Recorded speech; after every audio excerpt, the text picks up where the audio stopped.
Breaker, avoid breach!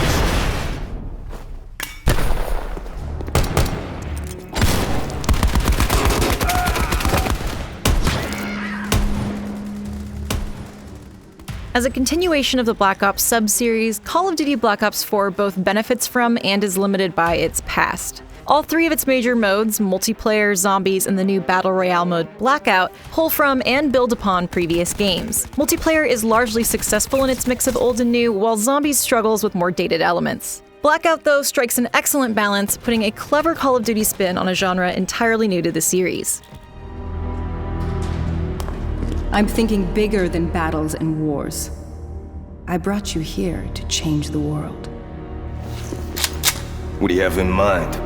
While Black Ops 4 doesn't have a traditional single-player campaign, it does have a helpful set of character-focused tutorial missions. Called Specialist HQ, it introduces you to each of the 10 multiplayer specialists one by one, taking you through their unique abilities in a practice multiplayer match. It has a bit of a story and some gorgeous and gory cutscenes threading each mission together, but mainly it's there to get you acquainted with the new specialist mechanics. It also weaves in a bit of zombies training, an unexpected but welcome touch that helps make the largely separate modes feel a little more cohesive. Black Ops, weapons free.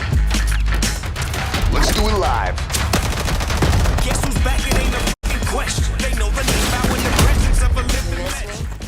With the standard multiplayer, Black Ops 4 takes a more tactical approach than previous games. As promised, there's no wall running or thrust jumping. Movement is weighty and grounded. The biggest change, though, is that healing is now manual and on a cooldown timer. This forces you to be more thoughtful about your positioning, since you can't just jet and dodge enemy fire until your health regenerates. You need to make sure you have adequate cover and time to heal yourself in your immediate vicinity. While this encourages a slightly slower, more cautious pace individually, overall time to kill is still low, which ensures matches don't stagnate. Each specialist has a unique weapon and equipment with a specific combat focus, like area control or high damage output. Certain specialists and strategies are more useful in some game types than others. Area control is best for objective-based modes like domination, for example.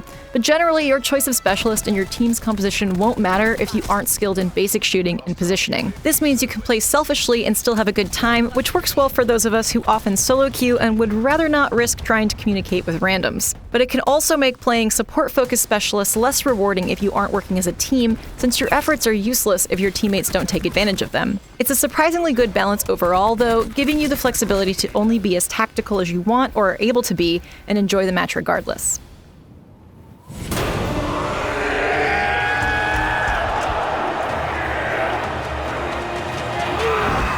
The always over-the-top zombies mode is as broad as it is deep, with 2 separate storylines across 3 maps. 4 if you have the Black Ops Pass included in the game's special editions. The first 2, 9 and Voyage of Despair, are part of the brand new Chaos story. Blood of the Dead and Classified round out the selection of maps to make up the returning Ether story. The Chaos maps are strong aesthetically, with rich level design and clever puzzles to match. Draining water that is seeped into the Titanic's depths so you don't drown while searching for other secrets, for example. The reimagined Ether maps have familiar layouts and puzzles, but there are enough differences from the original maps to surprise returning players. However, the Ultimus crew hasn't aged particularly well, even considering that each of them is stereotyped to the extreme. The jokes just don't land anymore, especially Takeo's overdone Japanese accent, where L's are replaced with R's at every opportunity. In Blood of the Dead, it's distracting, but in Classified, lines about the Emperor and eating sushi border on offensive. You'll also hear these same lines every time you start a new run, which doesn't help.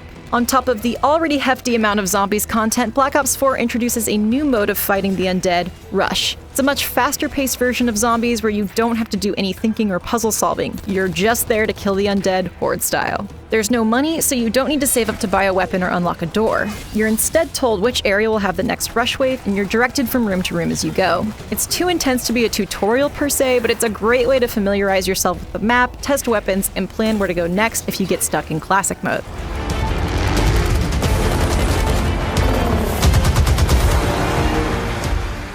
The third and arguably most exciting of Black Ops 4's 3 main sections is, of course, Blackout. Like other Battle Royale games, Call of Duty's take puts 100 players on one map with the goal of being the last person or squad standing. It's unlike anything Call of Duty has ever done before, and slight alterations to its mechanics, like the addition of bullet drop, help it adapt. The single map is filled with references to previous games, broken up into distinct and memorable regions. Like in other Battle Royale games, positioning and situational awareness are critical, and the easy-to-navigate map design facilitates strategic movement.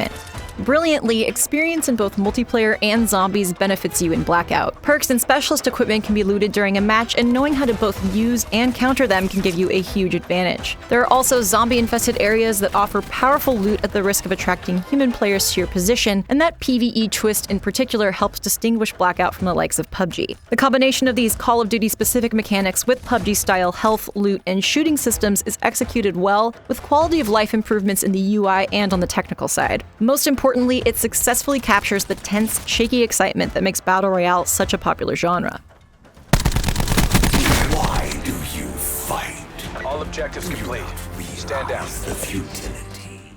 Black Ops 4 isn't short on content, and its 3 main modes are substantial. Multiplayer introduces more tactical mechanics without forcing you into them, and it largely strikes a good balance. Zombies has multiple deep, secret-filled maps to explore, though its returning characters don't hold up and prove distracting. Finally, Blackout pushes Call of Duty in an entirely new direction, making use of aspects from both multiplayer and zombies for a take on the Battle Royale genre that stands on its own.